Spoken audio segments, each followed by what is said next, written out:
অধ্যাদেশগুলোর বিষয়ে ফয়সালা করতে হবে। এবং যেহেতু পার্লামেন্টে মন্ত্রণালয় সম্পর্কিত স্থায়ী কমিটিগুলো এখনও গঠিত হয়নি, তো কার্যপ্রণালী বিধি অনুসারে বিশেষ কমিটি গঠনের নিয়ম আছে, সেটা করে দেওয়া হয়েছে প্রথম দিনে। সেটার বৈঠক আজকে এখনই 11টার সময় হবে। সেখানে অধ্যাদেশগুলো নিয়ে আলোচনা হবে, কোন কোন অধ্যাদেশের বিষয়ে কী কী সিদ্ধান্ত হয় সেটা আমরা চেষ্টা করবো যাতে দ্রুততার সাথে সিদ্ধান্ত নেওয়া যায়।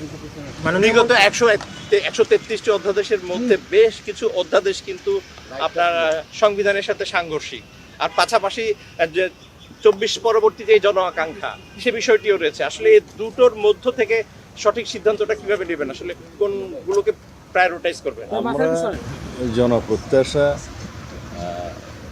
জুলাইয়ের গণ অভ্যুত্থানে, ছাত্র গণ অভ্যুত্থানের আকাঙ্ক্ষা, এগুলোকে ধারণ করব।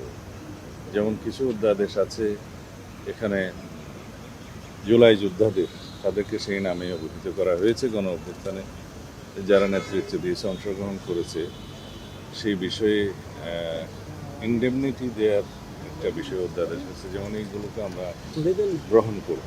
এছাড়া বিভিন্ন বিষয়ে আছে যেগুলো বিগত ফেসিবাদী সরকারের সময়ে বিভিন্ন প্রতিষ্ঠানের নামকরণ করা হয়েছিল, তাদের নেতাদের নামে বিভিন্ন নামে, এগুলো বিলুপ্ত করা হয়েছে, এগুলো ইজিলি আমরা গ্রহণ করব। এছাড়া আরও অন্যান্য বিষয় আছে যেগুলোতে বিস্তারিত আলোচনা করে আমরা কোনটা কীভাবে গ্রহণ করা যায়, কোনটা সংশোধনী সহ গ্রহণ করা যায়, অথবা কোনটা আমরা হয়তো বিলম্বে আরও সংশোধনী আনতে হবে, সেটা ওভাবেই ফয়সলা করতে হবে, কারণ সময় সংক্ষিপ্ত। এটা 30 দিনের ভিতরে ফয়সলা করতে গেলে অলরেডি আমাদের অধিবেশন 12 তারিখ বসেছে, পরবর্তী অধিবেশন বসবে 29 তারিখ। এর মধ্যে প্রায় 15 দিনের মতো সময় আমরা অতিবাহিত করছি। বাকি 15 দিনের মধ্যে যা করা যায় সেইটুকু আমরা ব্যবস্থা করব। একটি গুরুত্বপূর্ণ অধ্যাদেশ যেটা নিয়ে গণমাধ্যম কর্মীদের অনেক কনসার্ন রয়েছে, উপাত্ত সংরক্ষণ অধ্যাদেশ। যেটিকে বলা হচ্ছে মাননীয় মন্ত্রী একটি অভিযোগ উঠেছে, মাননীয় মন্ত্রী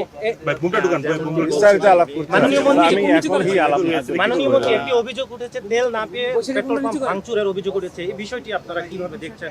এটা দুই একটা বিচ্ছিন্ন ঘটনা হয়তো হয়েছে, আমরা এগুলো অ্যাড্রেস করতেছি।